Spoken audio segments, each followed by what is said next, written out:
നിങ്ങൾ തടി കൂടുതലാണോ കുറവാണോ? പലപ്പോഴും തടി കുറവാവട്ടെ അല്ലെങ്കിൽ കൂടുതലാവട്ടെ, ഇത് അനുഭവിക്കുന്ന ആളെക്കാളും ബുദ്ധിമുട്ട് ഇത് കാണുന്ന നാട്ടുകാർക്കാണെന്ന് പറയാറുണ്ട്. പക്ഷേ എപ്പോഴും നമ്മളൊരു ഹെൽത്തി വെയിറ്റ് കീപ്പ് ചെയ്യുക എന്നുള്ളത് ഒരു ആരോഗ്യ പരിചരണത്തിൻ്റെ ഭാഗമാണ്.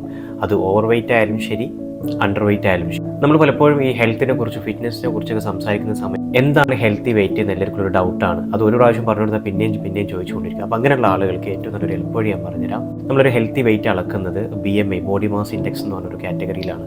നമ്മുടെ ഒരാളുടെ വെയിറ്റും ഹൈറ്റിൻ്റെയും മെഷർമെൻറ്റ് എടുത്തിട്ടാണ് ഇതിൻ്റെ ഒരു എക്സാക്റ്റ് വാല്യൂ നമ്മൾ കണക്കാക്കുന്നത്. ഇത് കണക്കാക്കാൻ വേണ്ടിയിട്ട് നമ്മളിനി പുസ്തകത്തെ എഴുതൊന്നും വേണ്ട ആവശ്യമില്ല. ജസ്റ്റ് നമ്മൾ ഗൂഗിളിലൊന്ന് സെർച്ച് ചെയ്തെടുത്താൽ മതി. BMI ഇൻഡെക്സ് എന്നോ അല്ലെങ്കിൽ BMI കാൽക്കുലേറ്റർ എന്ന് സെർച്ച് ചെയ്ത് കഴിഞ്ഞാൽ നമുക്ക് ഒത്തിരി വെബ്സൈറ്റുകൾ അവൈലബിൾ ആണെങ്കിൽ സോഫ്റ്റ്വെയർ ഡൗൺലോഡ് ചെയ്യേണ്ട ആവശ്യമൊന്നുമില്ല. ഓപ്പൺ ചെയ്യുക, അതിനകത്ത് നിങ്ങളുടെ വയസ്സും വെയിറ്റും ഹൈറ്റും എൻ്റർ ചെയ്ത് കഴിഞ്ഞാൽ നിങ്ങളുടെ BMI ഇൻഡെക്സ് എത്ര എന്നുള്ളത് അതിൽ കാണിക്കും. അപ്പോൾ അതിനനുസരിച്ച് അത് ഓവർ വെയിറ്റ് ആണോ അല്ലെങ്കിൽ അണ്ടർ വെയിറ്റ് ആണോ എന്നുള്ള കാര്യങ്ങളൊക്കെ അല്ലെങ്കിൽ നോർമൽ ആണോ എന്നുള്ളതൊക്കെ കൃത്യമായിട്ട് എഴുതിയിട്ടുണ്ടാവും.